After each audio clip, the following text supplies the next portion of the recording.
صلاح، شلونك حبيبي؟ شلون صحتك؟ صلاح ايش تعرف على التنشيف؟ تنشيف الجسم؟ اي من تسمع واحد قاعد ينشف، ايش تعرف على التنشيف؟ من اي ناحيه بناء غذائي كغذاء. طبعا التنشيف 90% غذاء. يرتبط 70% بالغذاء ونقول 30% هو تمارين رياضيه. زين. يبتعد تماما عن الدهنيات، السكريات، الكربوهيدرات. كم وجبه يعني تقدر انت بالنسبه لك 5 وجبات بس اهم شيء صحيه. بس كان معتاد هو 3 او حتى نسوي 5 بس اهم شيء صحيه. يبتعد عن السكريات، مشروبات غازيه، الكربوهيدرات يقطعها. والتمرين كلياقه كجري. هاي المعلومات اللي عندك على التنشيف. تنشيف نعم. يلا جيد، مشكور حبيبي.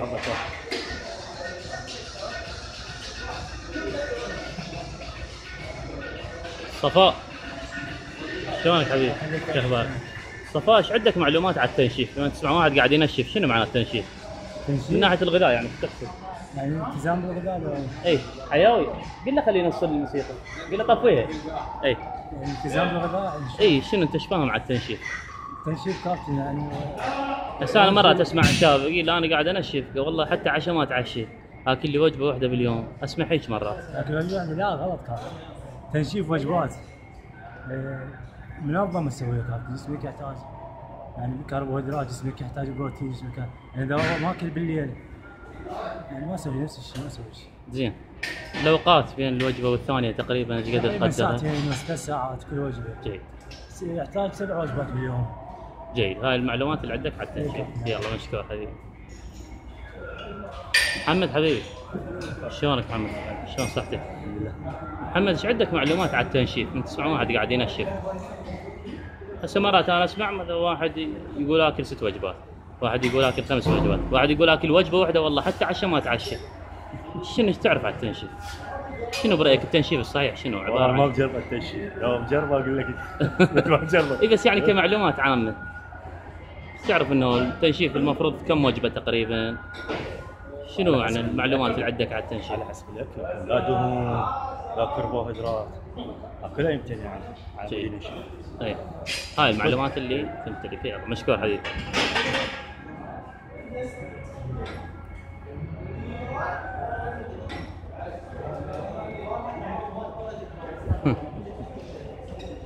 والله قاعده وين تشرد؟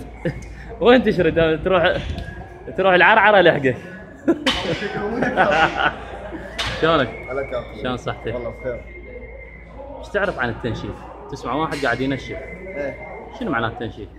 التنشيف اول شيء يعني الاكل. اي هو عباره عن شنو الاكل مثلا؟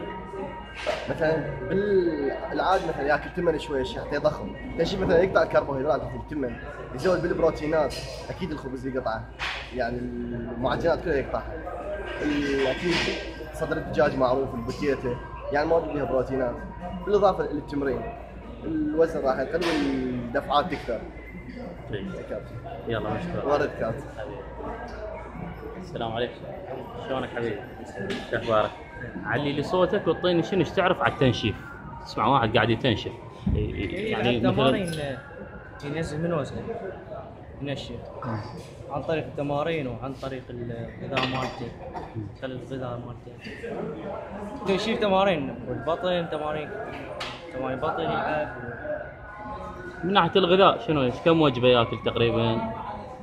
هو غير المدرب مالته يكتب له نظام غذائي. اي يعني انا مرات اسمع واحد قاعد ينشف يقول اكل وجبه واحده والله وحارم نفسه من العشاء. اي صحيح، يحرمها من العشاء ويحدد له اكل، يجوز 3 وجبات باليوم. ونوع الغذاء والخبز يبتعد عنه وايد سواء. يعني انت تشوفه مثلا شخص ياكل له وجبه واحده باليوم او وجبتين، تشوفه صحيح من ناحيه التنشيف؟ مو؟ غلط. جيد. المفروض يعني اقل شيء ايش قد؟ هي 3 وجبات بس مو بكثره. جيد. حسب نوعيه الاكل. يلا مشكور حبيبي.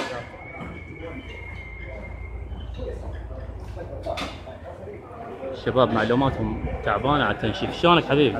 شلون صحتك؟ ايش عندك معلومات على التنشيف؟ من ناحيه الغذاء. الغذاء طبعا لازم، التنشيف كله يعتمد على الغذاء، ما في شيء اسمه تركيزات عاليه وما اعرف ايش، حسب فهم. سكريات صفر، دهون حاول الدهون المفيده فقط، او الدهون الصحيه فقط، اللي هي من الجوز او زيت الزيتون او زبده الفستق. عدد الوجبات كيفك طريقة حسب توزيع. 5 وجبات 4 وجبات 6 وجبات تقدر توصل، بس وجبات مو وجبات بالخمسه، لا يعني سناكات وجبات نسميها. صحية. مثلا عندك وجبتين رئيسيه، الفطور مثلا والغداء، وتتضمن بيناتها سناكات يسموها سناكات اللي وجبات صحيه. جيد. اذا كانت تتضمن كرزات او فواكه، يعني مكسرات العفو او صح. فواكه، او مثلا صدر دجاج بدون كربوهيدرات يعني بدون خبز هيك. جيد. يلا مشكور حبيبي. هلا وسهلا. مضر حبيبي شلون صحتك؟ مضر ايش تعرف معلومات على التنشيف؟ تسمع شخص قاعد ينشف، شنو يعني شنو عدد أول ما أفتهم وجبات؟ انه هو دايت. اي هو الدايت نفسه. الدايت الاكل بالنسبه يعني الاكل مالته يكون مثلا ناشف، يعني لا دهون ولا سكريات ولا اي شيء من الحلويات، يعني كله ناشف. عدد والدهون- وجباته ايش قد؟ أه تقريبا. والله اللي ادري بها هي تكون طبعا يعني هي من جسم لجسم تختلف، احنا من ندري وزن فيها. لوزن، من يعني جسم لجسم تختلف. 4 5 بس تكون زيت الزيتون مو دهن هذا العادي، والاكل اعتباره كله مسلوق، اي فيبدي انه بس يعني يبدي ينزل الجسم، اي يعني هاي المعلومات يخسر عندك. يخسر من الدهون والسكريات. جيد. مشكور حبيبي. مع ان بالانترنت ما مقصرين، المعلومات كلها موجوده، بس معلومات بسيطه عند الشباب. شلونك حبيبي؟ الله يسلمك. شلون صحتك؟ شنو عندك المعلومات اللي على التنشيف؟ تسمع شخص قاعد ينشف. هو عادة يعني الابطال مال كمال الاجسام يستخدمون التنشيف للبطولات. هاي يعني نعرفه. واتصور يعني ما عندي معلومه، بس انا حسب يعني تصوري يستخدم الدهون الاحاديه، السكريات الاحاديه مثل الفواكه في التنشيف حتى يتخلص من الدهون الزايده، واضافه الى ذلك المياه الزايده بالجسم حتى تبين العضله بصوره واضحه. عدد يعني الوجبات؟ تقسم الجسم يعني مو اكثر من 4 وجبات اتصور، وخاصه العشاء يمكن اللبن. يعني يلو. شيء بسيط، جيد. دهون احاديه وسكريات احاديه، اي.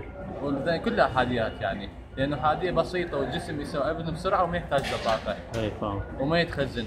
جيد. يلا مشكور حبيبي. يعني كابتن.